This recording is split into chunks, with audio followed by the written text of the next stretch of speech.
Ma'am IVF பேபினா unnatural பேபியா? Unnatural இல்ல.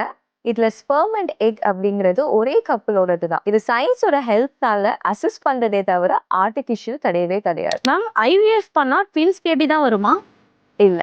சிங்கிள் எம்ப்ரியோ ட்ரான்ஸ்ஃபர் பண்ணா சிங்கிள் பேபி தான் வரும். சில கண்டிஷன்ஸ்ல மட்டும் according to the patients needs and கண்டிஷன்ஸை பொறுத்து 2 எம்ப்ரியோ இல்லைன்னா up to maximum of 3 embryos தான் நம்மளால வைக்க முடியும். ஐவிஎஃப்ல பிறக்கிற பேபிஸ்லாம் வீக்கா இருப்பாங்கன்னா? கண்டிப்பா இல்லைங்க.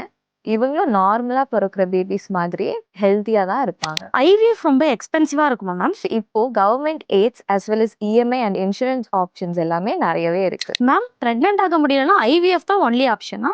நிச்சயமா இல்லைங்க.